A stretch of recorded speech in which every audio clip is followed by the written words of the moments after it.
Joining us now is the Chief Whip of the House of Representatives. It's good to have you on the program. Thank you very much. Let's start with your latest political move to cross to the upper legislative chamber after spending more than 2 decades in the House of Reps. Why do you prefer the Senate this time around? Well, the reasoning behind my decision to now go to the Senate in the 2023 election is as a result of multiplicity of factors. One is the appreciation by my people of the various services of my humble contribution towards uplifting the standard of living of my constituents, as well as the various developmental projects and empowerment programs that have succeeded in attracting to my constituency, informed their decision and the clamor on their part, so motu calling upon me to go to the Senate with a view to rendering more services to the larger senatorial district. And then the other reason is as a result of the fact that people in my constituency thought that being a fifth termer in the House of Representatives, it is high time the experiences that I garnered in the House of Representatives as a fifth termer will be of tremendous benefit to them by the time I go to the Senate.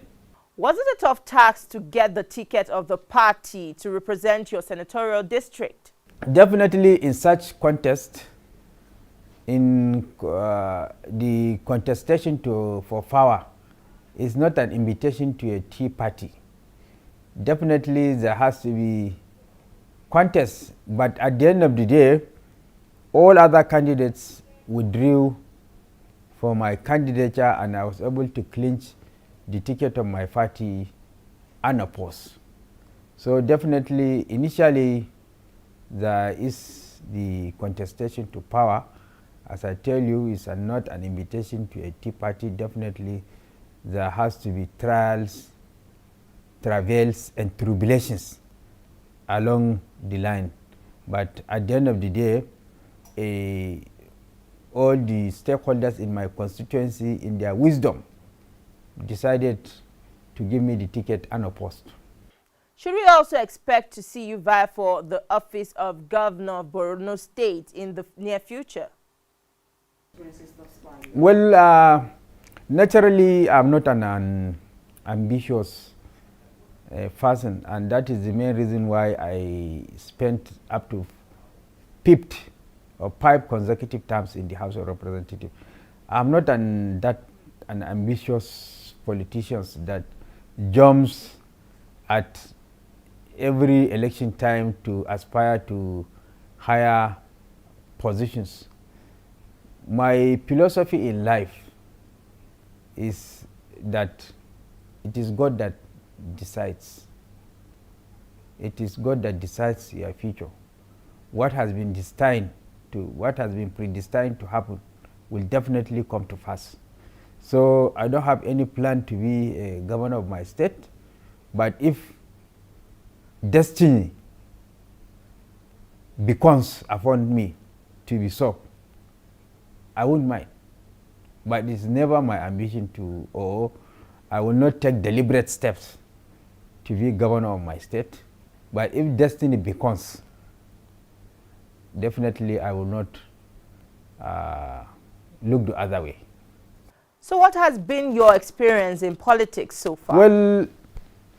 Well, my experience in politics so far, I was in politics as far back as 1992 when I first came to the House of Representatives. And since then, I am in politics, occupying one position or the other. So over the years, I've seen the bad, the good, the bad, and the ugly of politics.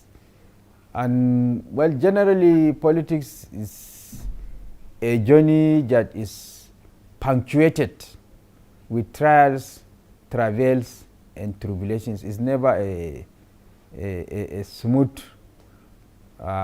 journey. There are some shortcomings. There are some difficulties that you experience along the way, backstabbing, betrayals, and what have you. But once you have the capacity, and more particularly the capacity to take it, you will weather the storm.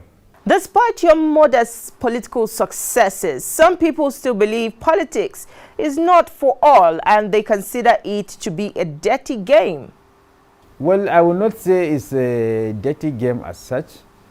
It's not a dirty game, but the only thing is that in Nigeria, politicians should learn to play by the rules. They should be magnanimous in victory and gallant in defeat. So long as Nigerian politicians are not magnanimous in victory and gallant in defeat, how long shall we continue to have challenges with our body politics? It's not a dirty game. There are people that are very, very decent in politics, people that have attained the pinnacle of their career, professionals, well-class professionals, and what have you, that have decided to offer themselves in the service of the motherland.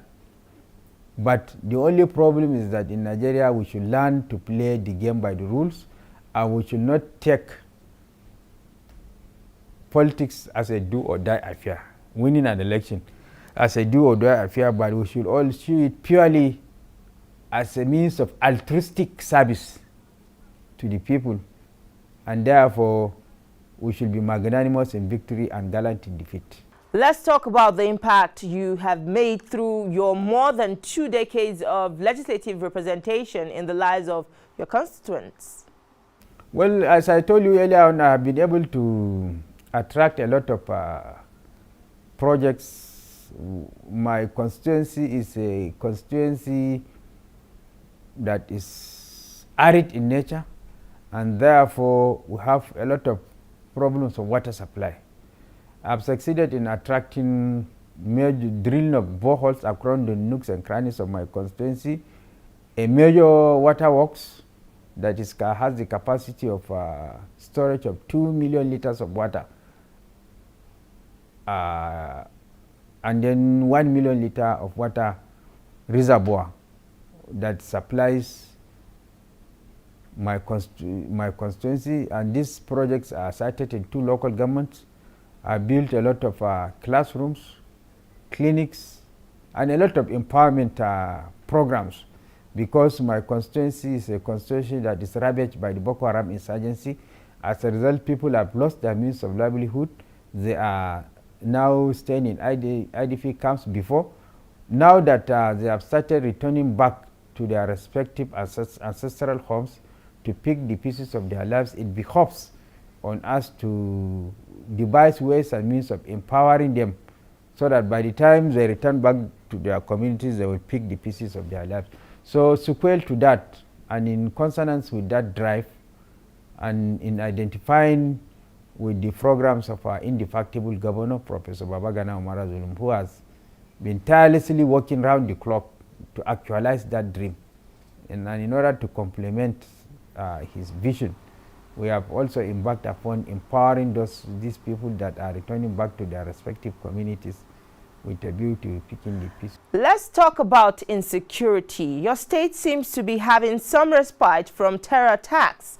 What has changed, and what sense of safety and security do people in your state have? We salute the gallantry of the Nigerian armed forces, as well as the vision of Mr. President that has brought security to our region.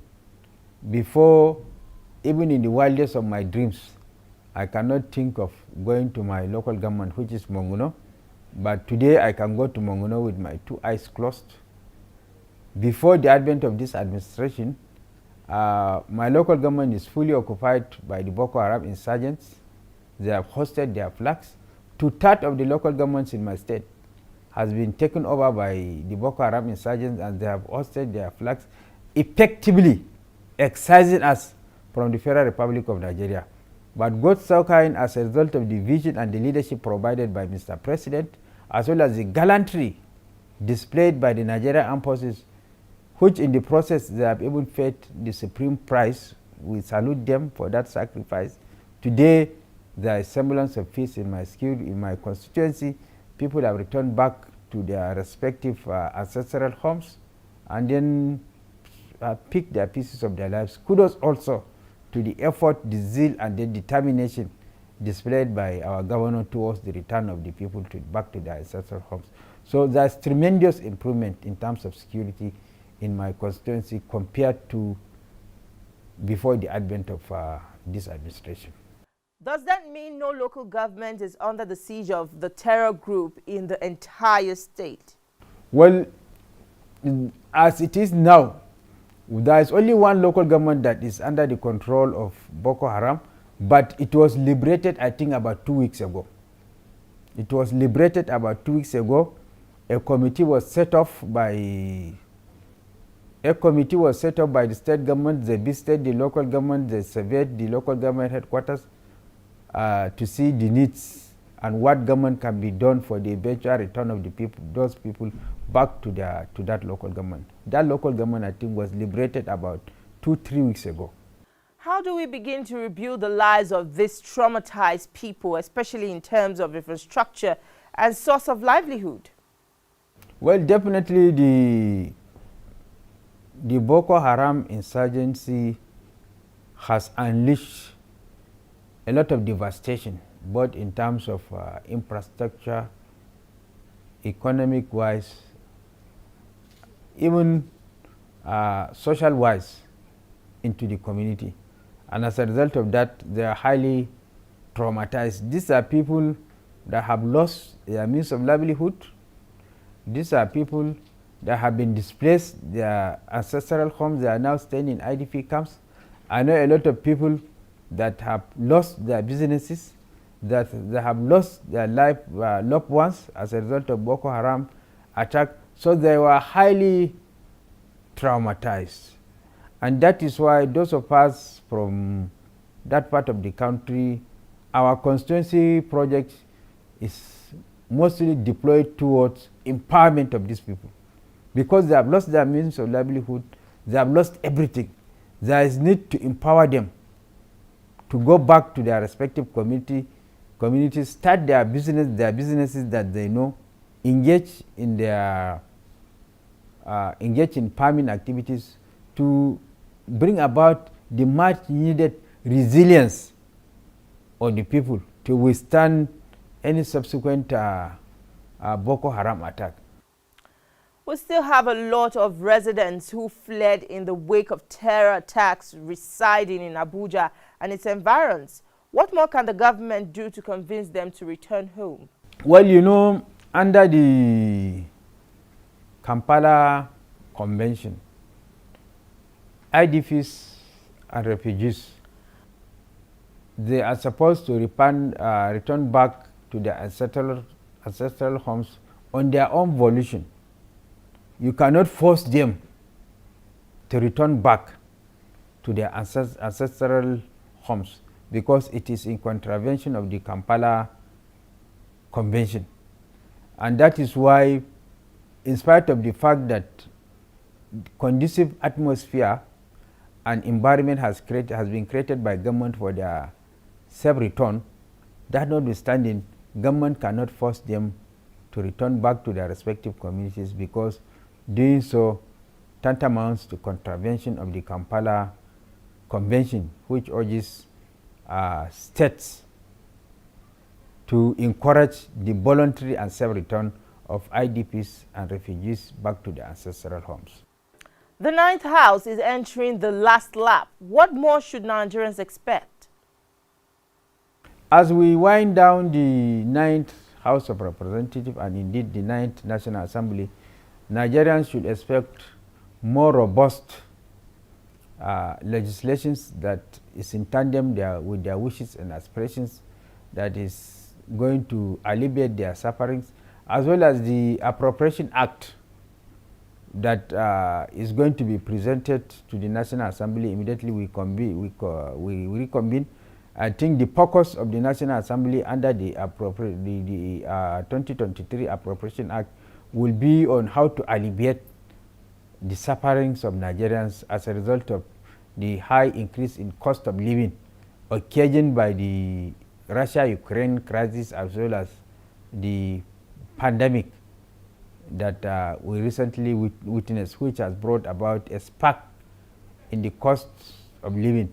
So the National Assembly, being a representative of the people that listen to their yearnings and aspirations, will take proactive steps to see how, through the instrumentality of the Appropriation Act, ways and means will be devised with a view to cushioning or bringing succor to the lives of Nigerians, which was occasioned as a result of the Ukraine-Russia crisis, as well as the electoral offences the commission and tribunal that is sought to be established by the National Assembly, because this one is equally very germane and relevant for the attainment of a durable democracy that is brought about through a transparent and credible elections that is devoid of thuggery, ballot stuffing and what have you, which is now will be superintended to by a commission and a tribunal that would be specifically charged by way of legislation to take care of such omissions and commissions, with a view to bringing such culprits to book as a deterrence for future offenders. That's